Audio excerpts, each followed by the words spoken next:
obviously audience is really important because you need people to see the work, but at the same time it would never be I don't think it would ever be a deciding factor for me in programming a piece of contemporary dance. The challenge for me much more than that as a programmer is actually being enough work to present. I think the bigger problem I perceive is that there isn't enough dance work being made. A lot of it is being made in the context of a festival, whether that's the Dance Festival or the Fringe Festival, or now sometimes the Dublin Theatre Festival are presenting dance in some ways. And I think that that's a much bigger challenge for me as a programmer is finding more dance to program, and especially over the last 5 or 6 years with the changes in funding and I suppose the limitations that are placed on the dance budgets within the different funding pools. When it's easier to get your show on at the Sydney Festival than it is to get it presented in Ireland, that's a problem. There's a problem. So for all art forms, what audiences reported were a number of things. One was, they said the thing that made them go and see the show primarily is often the title, and that's something that people, I think, in visual art and dance perhaps maybe struggle with a bit more than theatre. If you say the words the arts to people in Ireland, the top of mind art form for them is theatre. It's the most produced, and it's got by far the largest audiences, and that is not necessarily a bad thing. Dance has a lot of crossover, and certainly can, with theatre and a lot of theatre audiences, and I'll talk about crossover in a minute. But it's something that I guess needs to be built into the planning and communications of dance organisations and people who are involved in promoting dance. So one of the big challenges for all art forms in Ireland, including contemporary dance, is to increase people's frequency of attendance.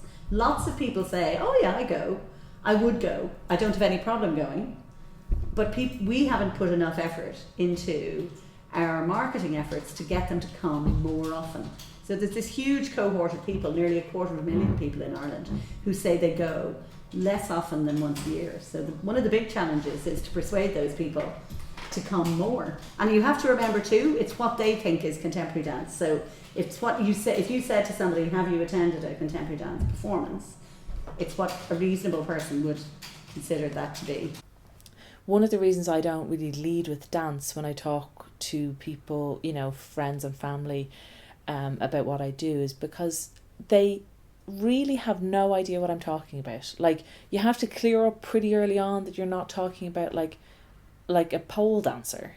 You have to clear up pretty early on that you're not talking about like a dancer in a parade or something. So when you say contemporary dance, no images come to mind for a person, like zero images come to mind. So if you want that to be different, and I'm including even my husband there, when we were starting to go out, like, I would bring him to things and he was always impressed. He was always really impressed. But really, like, I would see him try to tell his friends what he'd been to. And like I said, he was a musician for a long time. He is an artful person. But I would see him trying to describe it and he had no language. He could not bridge the gap for his friends. So, yeah, I think we've a ways to go in terms of engaging with people. And I think we could be much more bold in going out there. Contemporary dance shows a big spike in attenders between 18 and 25. Really? Right? Yep. Now, you're talking about not massive numbers of people attending at contemporary dance, but you are saying those people tend to be younger than the attenders at other art forms. What we see generally is that people go when they're young. They stop going when they hit their 30s. Life gets extremely busy, and then they come back when they hit their late 40s or 50s. So, I'm assuming that's what the graph means, but the graphs go like that for all art forms. But in contemporary dance, there's a much bigger, much more striking spike for younger people. And in terms of what that might mean in relation to the promotion and marketing of dance, for example, We also know that those kinds of people are much more frequent users of the internet. They spend an awful lot more time on the internet. There's a whole sense in which contemporary dance could really make a big push to go online, and to go online in a proper, more sophisticated way. So because you need to, if you're able to identify that spike there, what that says to me is that there are a lot of other 18 to 25-year-olds who would go if only somebody would tell them about it. And no matter, when you ask people, why do you not go? Which is a peculiar question to ask people, and people struggle with it. But a lot of people, when we do focus groups on, we've never done it for dance, but we've done it for cinema and other things, and people say just lack of information. So we did struggle with audiences across the board, but yes, I mean, dance, even though Project has a history for many years of being kind of the home of dance in Dublin City, we would still have kind of struggled with audiences because we have an oral tradition, I would say, more so. We are famous for our literature, which obviously extends into theatre, and I think people are terrified of the body and movement without words. They're scratching their heads, they're not quite sure what's going on. They're trying to possibly interpret each movement or gesture as meaning something specific, and of course it doesn't. I absolutely believe there is definitely some history involved and what has gone in a country beforehand.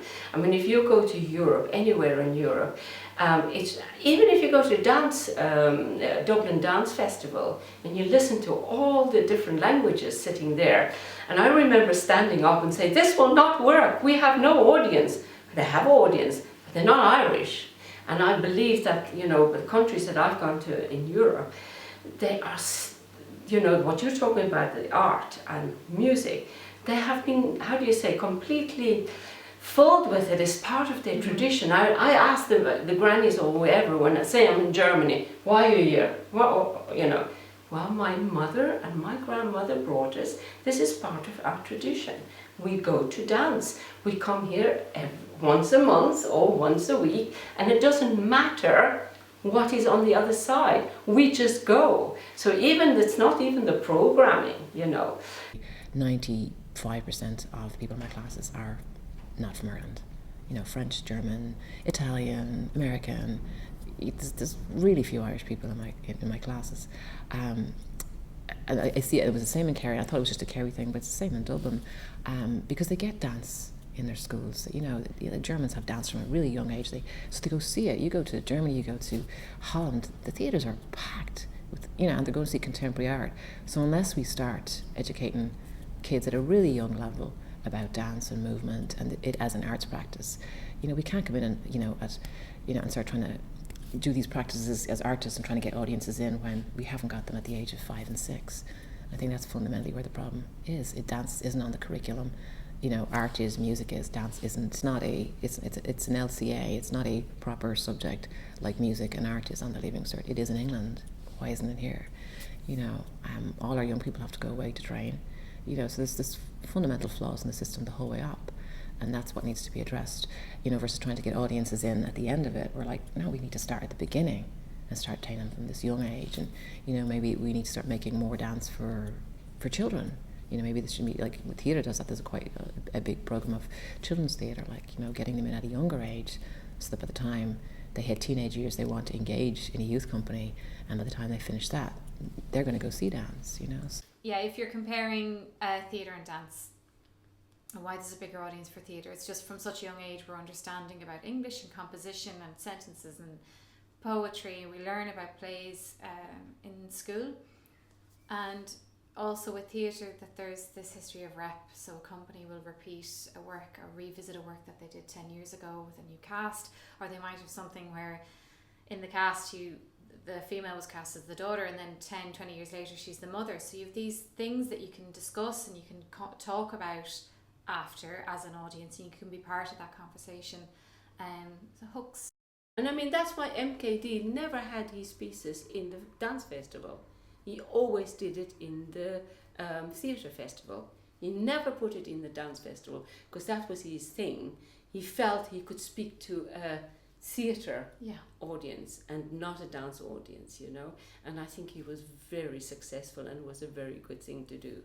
Yeah, I mean, and it should have perhaps been more debated about why, you know, but I think definitely that's how he saw it. And yet then when he went to England, it was the dance community that gave him all those amazing you know, accolades, and but he got the one was for new work and it was for theatre, so that's great if you can make those things, and I think Pina Bausch did that. Mm-hmm. There's a positive correlation between levels of personal participation in the arts and event attendance. 18% of the population who are regular participants in arts and creative activities. Of those, 40% of that group will attend an arts event once a month or more. Like, that's very frequent. This makes this group 115% more likely than the average adult to be an attender. And the correlation, it says, between participation and attendance is particularly strong for 15 to 24-year-olds. Not everyone that comes to a workshop is going to be an audience member, but I think you have to value that engagement anyway. I think that's something, of course you would like them to be the audience, and we encourage it. So, like, for example, with the older people's group, we will do a whole kind of a matinee performance where we will hopefully engage them into coming to the show, but also there'll be a bit of a social engagement afterwards. So there'll be tea and there'll be a chance for all the dancers to come and talk to people, and also to talk to the artists, to the choreographer, to the dancers, about the performance. And just recently I remember thinking, like, the level of conversation from the people that were engaged in that program was actually really special, and they were able to read things in the performance that were, you know, pretty sophisticated things, and I was really pleased with that, because it meant that not only were they were stimulated, but they were able to articulate what it was they were seeing, and it wasn't this strange language to them. It was actually a language they were actually enjoying getting into and talking about. And I think it's because they do it themselves, that they dance themselves. They'll get choreographic tools themselves, so they kind of know how to make dance. I mean, it's a great thing to, you know, somebody says, how do you make dancing, how do you make choreography?